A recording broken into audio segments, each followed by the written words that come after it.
Hello বন্ধুরা, মৌলিক স্টাডিতে তোমাদের স্বাগত। আজকে আমরা গভর্নমেন্ট অফ ইন্ডিয়া অ্যাক্ট 1935-এর সেকেন্ড পার্টটা আলোচনা করব। আমরা আগের দিনকে এর যে পটভূমি বা ব্যাকগ্রাউন্ড সেটা নিয়ে আলোচনা করেছিলাম। তো আজকে আমরা সেকেন্ড পার্টটা নিয়ে আলোচনা করব, মানে বাকি যে পার্টটা আছে। প্রথমে আসছে কি, কন্ট্রোল অফ ইন্ডিয়া যা ছিল, কন্ট্রোল কারা ছিল, সেটা হচ্ছে সেক্রেটারি অফ স্টেট। ঠিক আছে, তখন কে ছিলেন?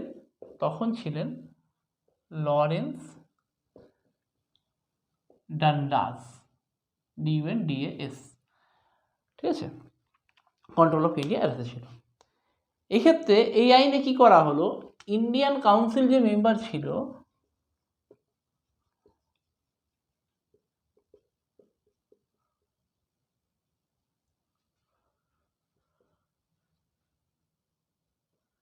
Decrease into 6 from 15। আগে 15 জন ছিল, সেখান থেকে 6-এ নামানো হলো।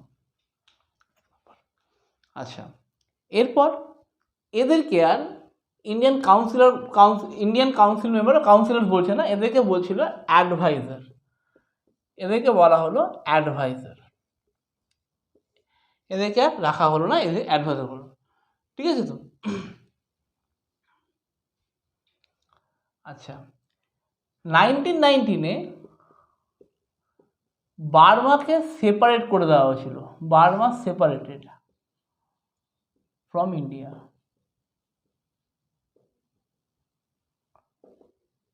ঠিক আছে তো? তো তাহলে এখন আর secretary of state for India নয়, এটা ছিল তো, এখন হয়ে গেল secretary of state for India and Burma. Okay, আচ্ছা, এবার যেটা আসবো সেটা হচ্ছে অ্যাডমিনিস্ট্রেশন।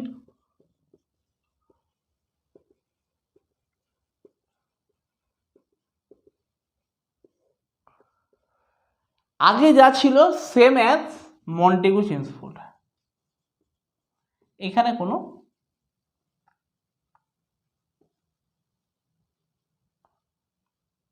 চেঞ্জ আছে। ঠিক আছে, এরপর আমরা যেটা নিয়ে আলোচনা করব সেটা হচ্ছে সেন্ট্রাল লেজিসলেচার। আমরা আগেও দেখেছি, এটা মাঝখানে রাখলে ভালো হয়।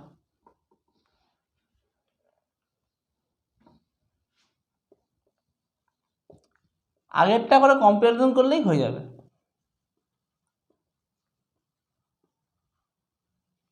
ওকে,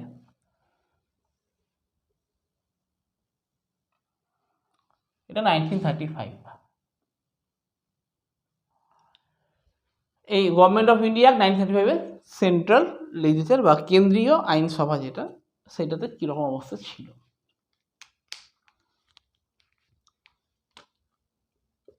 এটা ছিল লেজিসলেটিভ অ্যাসেম্বলি,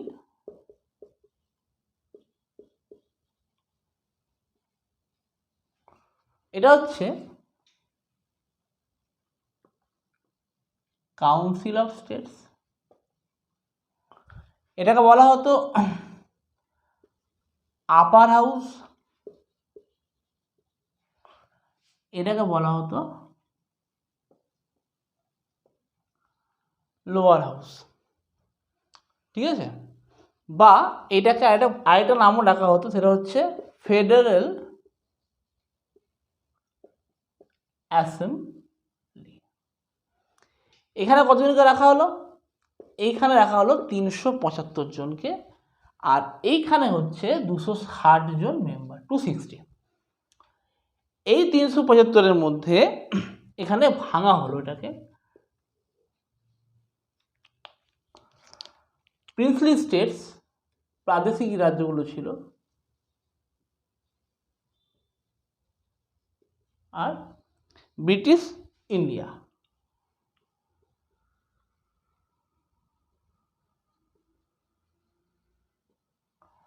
তিনশো পঁচাত্তরের মধ্যে 125 হচ্ছে প্রিন্সলি স্টেটসকে দিয়েছে, আর 250 হচ্ছে ব্রিটিশ ইন্ডিয়াকে দিয়েছে।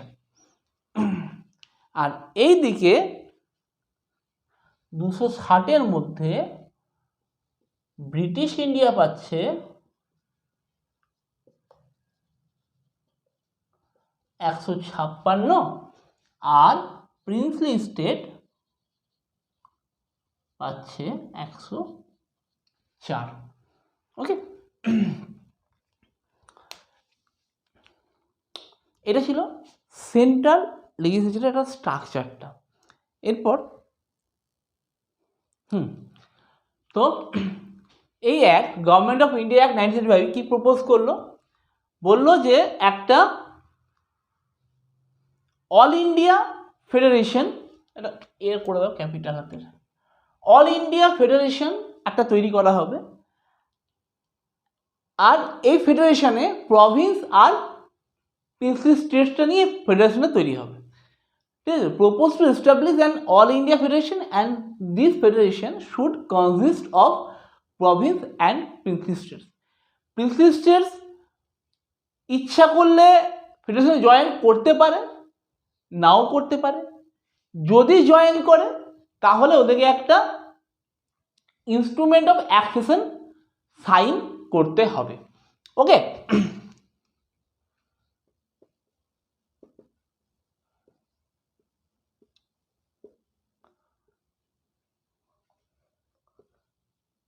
Free to join or not to join. কোথায়? In this federation. ঠিক আছে,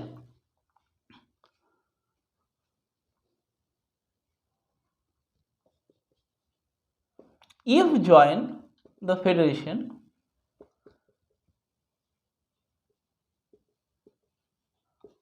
then sign a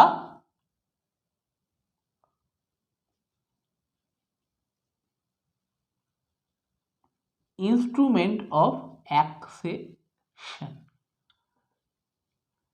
instrument of accession sign করতে হবে। ঠিক আছে, আর কি করলো? এই একটা কমিউনাল রিপ্রেজেন্টেশনটাকে আরেকটু এক্সটেন্ড করে দিল। কি করে? একটা সেপারেট ইলেকটোরেট করে, মুসলিমদের জন্য, শিখদের জন্য, ইউরোপিয়ানসদের জন্য সেপারেট ইলেকটোরেট করে ওদেরকে একটা, মানে এটা কমিউনাল রিপ্রেজেন্টেশন করার একটা পথ দেখিয়ে দিল। ওকে,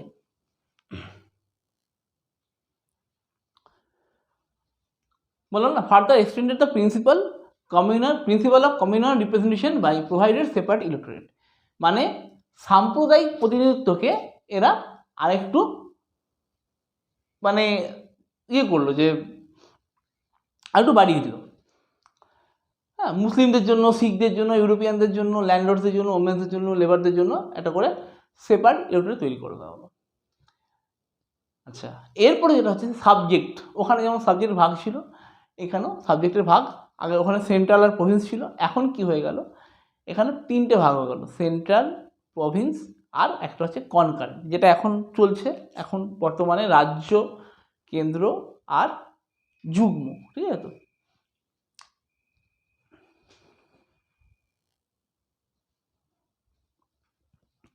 সাবজেক্টগুলো ভাগ করা কী হবে? সাবজেক্টগুলোকে 3টে ভাগ করা হলো, বললাম তখনই, সেন্ট্রাল, কনকারেন্ট আর প্রভিন্সিয়াল। সেন্ট্রালে 59টা, কনকারেন্ট হচ্ছে 36 আর প্রভিন্সিয়াল হচ্ছে 54। ওকে, আচ্ছা, সেন্ট্রালের সাবজেক্টটাকে বলা হতো ফেডারেল সাবজেক্ট বলা হতো সেন্ট্রালটাকে। ঠিক আছে, তো এর দুটো ভাগ ছিল, ট্রান্সফার্ড আর রিজার্ভড। ট্রান্সফার্ড এইটা অ্যাডমিনিস্ট্রেটেড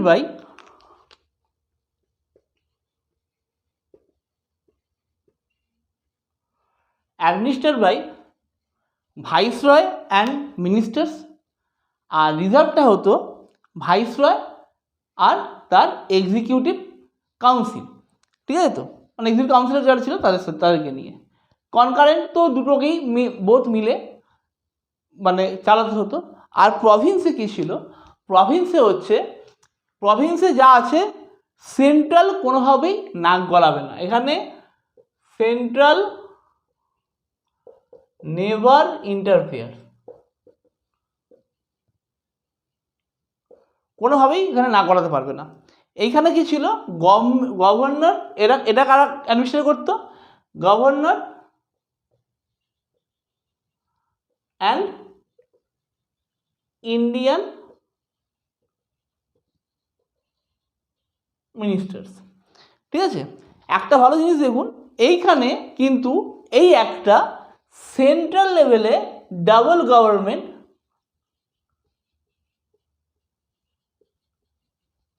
যেটাকে ডায়ার্কি বলে, এটা করলো সেন্ট্রাল লেভেলে, ঠিক আছে তো। ডায়ার্কিটাকে ইন্ট্রোডিউসড ইন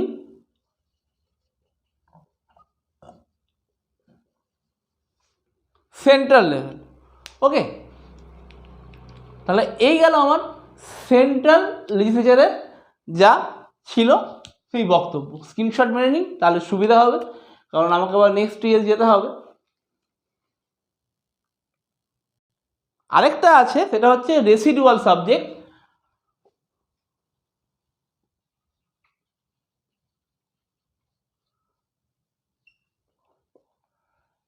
এটাতে একমাত্র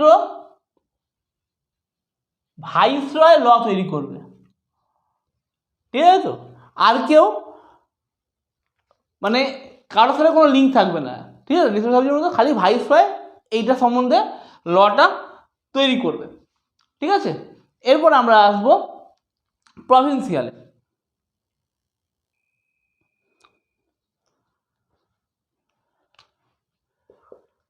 প্রভিন্সে ডায়ার্কিটা সরিয়ে দেওয়া হলো, dyarchy removed from provincial level, Province level, ঠিক আছে তো। আচ্ছা, আগে ছিল 7টা, এখন হলো 9টা, ছিল এখন 11টা হলো, সরি 7টা 9টা, হ্যাঁ ঠিক আছে। 11টা প্রভিন্স কী কী, বেঙ্গল, কি তারটা পেঁচিয়ে যাচ্ছে এখানে,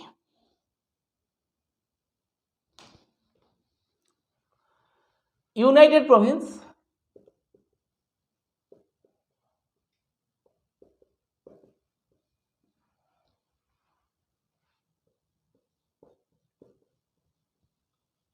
আসাম, বম্বেটা ভেঙে তো সিন্ধ হলো, ঠিক আছে, তাহলে 4, পাঞ্জাব,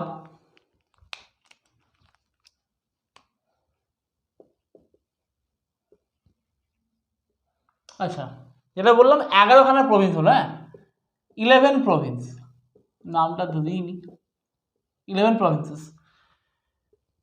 সেন্ট্রাল প্রভিন্স,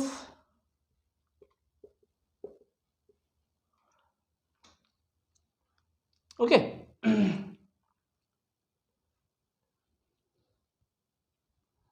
আর কি বাকি রইল, Bengal, province, Assam, Punjab, central province, ও মাদ্রাস 6, ঠিক আছে। 7 নম্বরটা কি হলো, বিহার আর উড়িষ্যা ছিল, বিহার আর উড়িষ্যা ভেঙে হয়ে গেল বিহার আর উড়িষ্যা, ঠিক আছে। 7, 8, আচ্ছা। বম্বে ভেঙে হলো বম্বে অ্যান্ড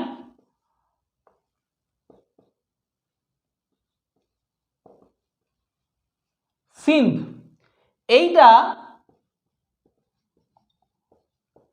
জিন্নাস 14 পয়েন্টস ডিমান্ডে বেসিসে হয়েছিল, ঠিক আছে তো, জিন্নাস চেয়েছিল সিন্ধ হোক। আর 11 নম্বর একটা হলো, সেটা হচ্ছে north West frontier Province.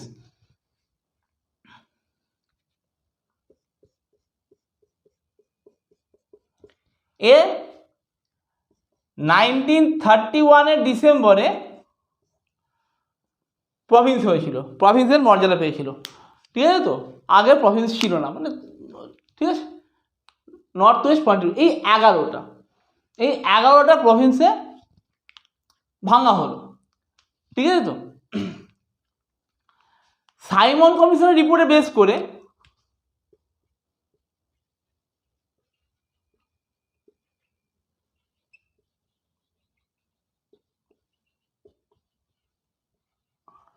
বার্মাটাকে separate করে দেওয়া হয়েছিল, ঠিক আছে তো।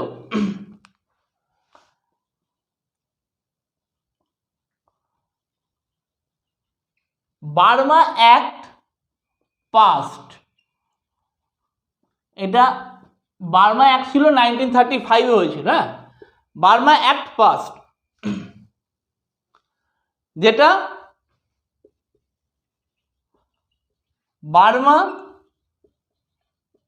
Separated from India. আচ্ছা, 6টা প্রভিন্সে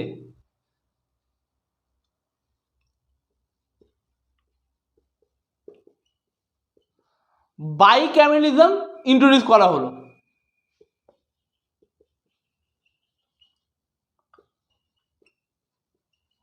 বাইক্যামেরালিজম ইন্ট্রোডিউস করা হলো।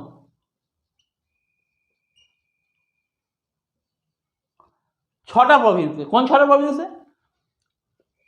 Bengal, united province, Assam, Punjab, central province, Madras. এই 6টা প্রভিন্সে বাইক্যামেরালিজম করা হলো, ঠিক আছে। আচ্ছা, আর কি করা হলো, এবার এখানটাতে আসছি।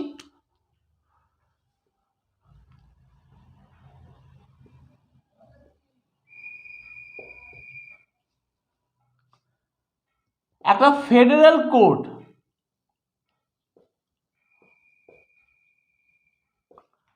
কোথায় করা হলো? ফেডারেল কোর্টটা দিল্লিতে। এটাই 1950-তে হয়ে গেল কি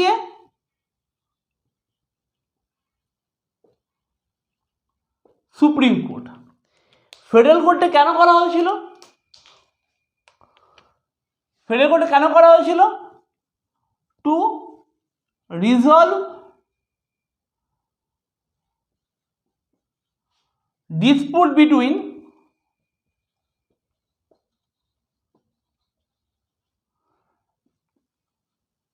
two provinces or dispute between central and province, ঠিক আছে তো। মানে বর্তমানে সুপ্রিম কোর্ট কি করে, দু রাজ্যের মধ্যে ঝামেলা হলে মেটায় বা কেন্দ্র রাজ্য ঝামেলা মেটায়, তো তখনও সেই সিস্টেমটা চালু হলো এইটাতে। আর কি হলো, আর একটা খুব ইম্পর্টেন্ট জিনিস হয়েছিল 1935-এ, RBI, reserve bank of India তৈরি হলো, ঠিক আছে তো। আচ্ছা, আমি আগেই বলছিলাম যে একটা যখন সেন্ট্রালটা পড়াচ্ছিলাম, কি বলেছিলাম যে একটা অল ইন্ডিয়া ফেডারেশন হবে, তাই তো।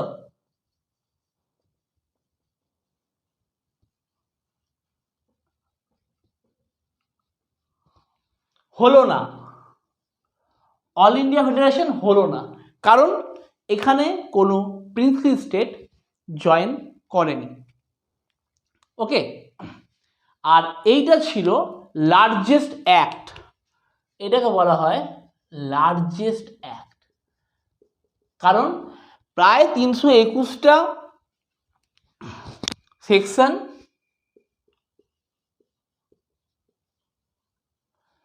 কতগুলো পার্ট ছিল? 14 পার্টস,